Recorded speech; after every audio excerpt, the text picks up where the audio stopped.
Hey yo, PGH Comic Expert here, going through Longbox Collection number 3. I've been shooting videos of my existing collection, just highlights. If I go through every comic book, I'll probably never have a subscriber. Still waiting to get enough that I feel suitable before I decide to show you the vault, or DeVault maybe. Got some good books in there, so please tell your friends, get me some subscribers, and I will show it, because I think if you're a comic enthusiast like myself, I think you will love the collection. So, Longbox Collection number 3, I'm going to start off with Star Trek number 1. This is the DC release. This is a great cover. Actually, I have 2 of these. One of these is on Amazon right now. BDI Baller is the name, if you're interested, of my Amazon handle, and it's pretty cheap on there too.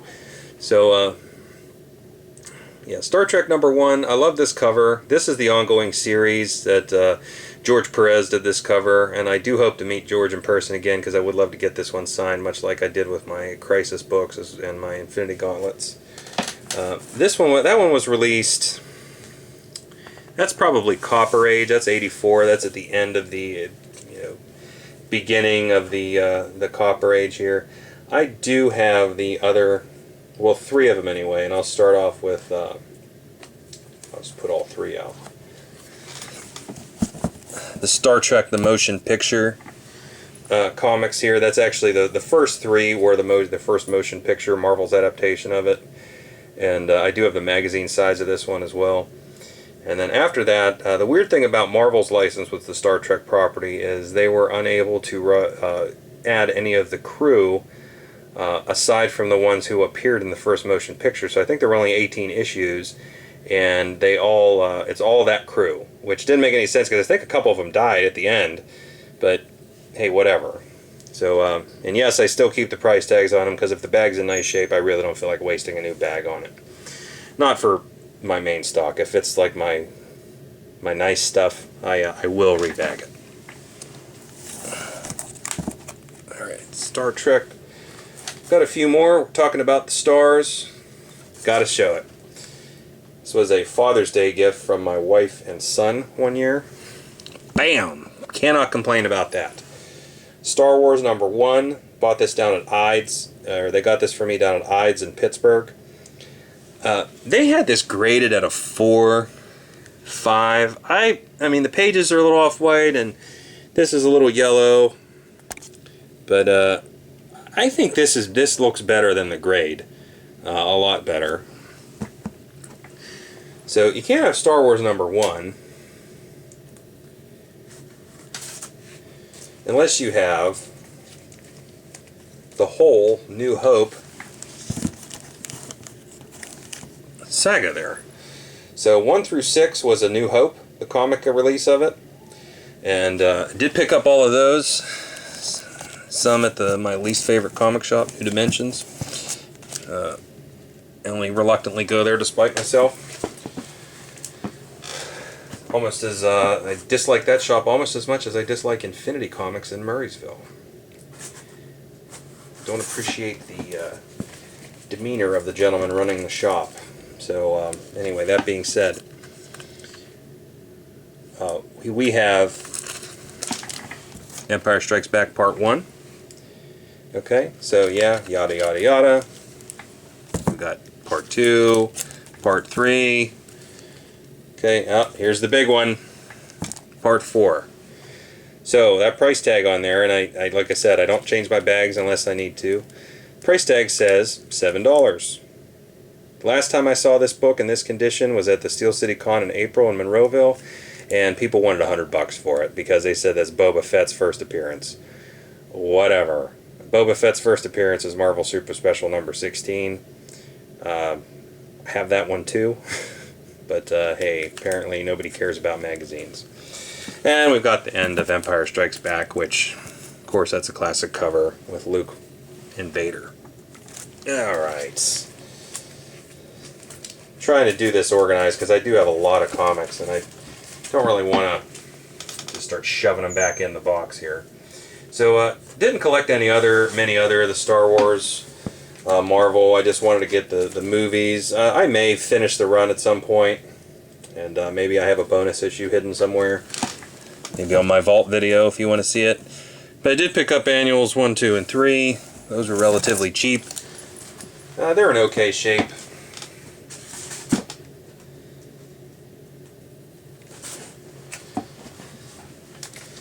Return of the Jedi 1 through 4. Like I said, those are all great covers there. Got those on eBay pretty cheap. It's actually, I also have the comic adaptation of that one. And I'm only going to show off, yeah, hell, I'll show them all. So I've been looking since I figured Marvel had bought back the rights to, had bought Lucasfilm, so I figure it's only a matter of time before they get the comic rights back to Star Wars. So I went out and found real cheap the first, this was a couple years ago, probably a little bit more expensive now. But that was the first Dark Empire Part 1, number 1 of 6. That was the first time Dark Horse had printed a Star Wars comic. So I actually found these dirt cheap on eBay because nobody thought that Dark Horse was going to lose the license or relinquish the license after they had it for 20-some years. And I went and picked up, on top of that, Dark Empire Part 2. Great painted Boba Fett cover there. As 2 of 6. Some of these covers were just amazing. Boba Fett solo, Rancor, the whole gang. And you could probably still find them for an affordable price. And I couldn't resist, and this is the only one I bought, was the actual just regular cover of Star Wars number 1. There is a cover swipe paying homage to the first Marvel Star Wars number 1, but I don't really want to pay the $50 to get it. I just, you know, call me a fake collector, but I just don't see the need to spend money, tons of money on modern comics, unless they're a really rare variant, just because they're so overprinted, and they're not even, half of them aren't even hand drawn anymore. So I just don't see the need to invest the money, you know, in my mind, maybe waste the money on new books. So, I'm going to show off some of Daredevil, some of my favorite. I love Daredevil way back when. So it's just mainly keys. We've got, oh, that's not Daredevil, that's Spider-Man. That's actually, haha, thought, not really Spider-Man, but yes, it is Spider-Man. That's the first time Frank Miller ever drew Daredevil. It was in Spectacular Spider-Man 27 and 28.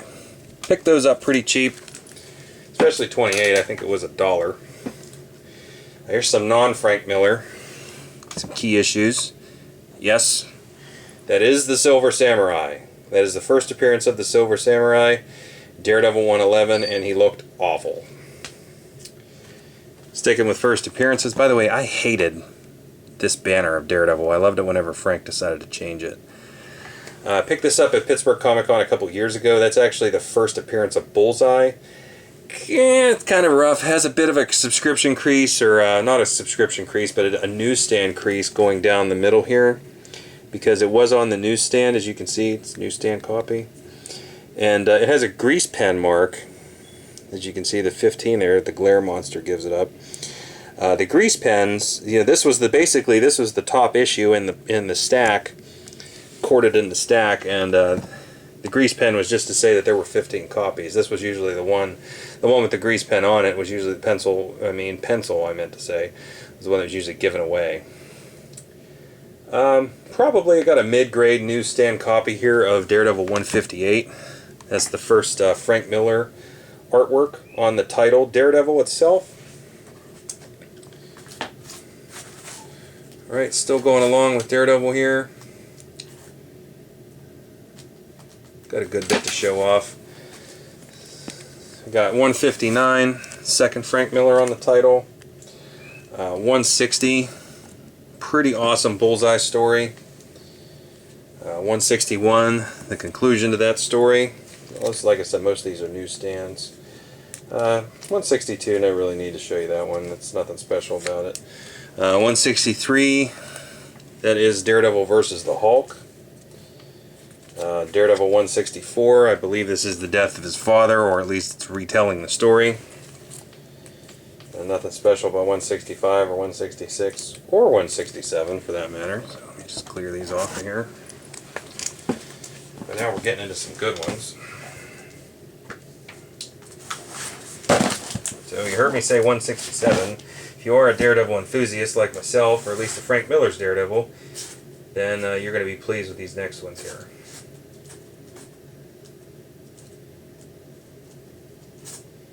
Hold on, I'm getting them. There's too many to grab all at once. A bit of a rough copy, but it is a newsstand release. Daredevil 168, first appearance of Elektra. That book was featured on Comic Book Men. 169, second appearance of Elektra. And Cameo. I don't think she had many panels, but this is a great story. This is where Daredevil, or Bullseye has a brain tumor and just sees that everybody is Daredevil. And he tries to kill everybody. Okay, I'll put these three up together. 170, 171, and 172. This is the first meeting of the Kingpin and Daredevil. It's a classic story. Classic. This is, by then, with 168 here, Frank Miller was actually drawing Daredevil and writing it. So he made it a lot darker. His New York was not Spider-Man's New York, let's put it that way. So we've got some more good ones here. This one's a bit in rough shape. 174, that's the first appearance of the Hand. You know, the clan of, you can see him in the background there, it's a clan of ninja assassins that Daredevil and Elektra trained with, belonged to at one point. 175 versus the Hand. And 176, that's actually the first appearance of Stick. If you decided to bore through that movie, Elektra, you would see that Stick was in it. It was played by Terrence Stamp. Okay. Here's a good one. Daredevil 181. Death of Elektra. That's a classic issue that happened in the Ben Affleck Daredevil movie that I think myself and my coworker are the only ones who liked it.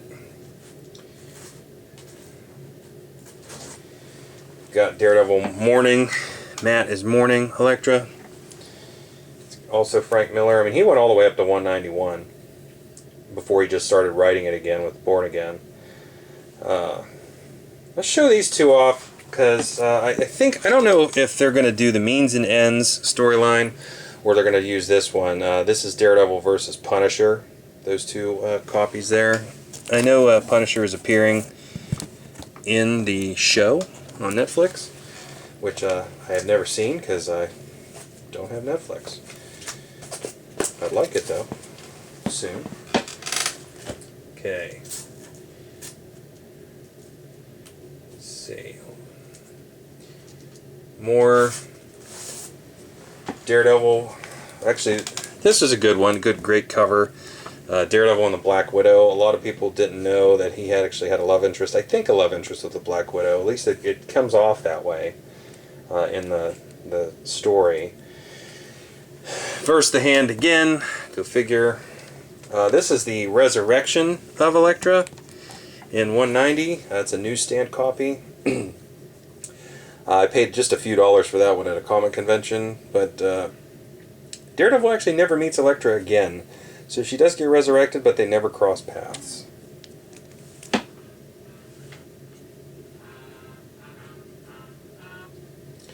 And then we've got Frank Miller's last artwork on the title, which is 191. Okay, checking time, 14 minutes in. I'll skip over a couple. We do have one of the Born Again. I'm trying to get the whole Born Again. That's a great cover, Mazzucchelli. I do have the whole set of Man Without Fear, but I have a Sun's faded copy of number 1 here, and that's actually signed by Frank Miller. See, it's got the signature there. Got a COA.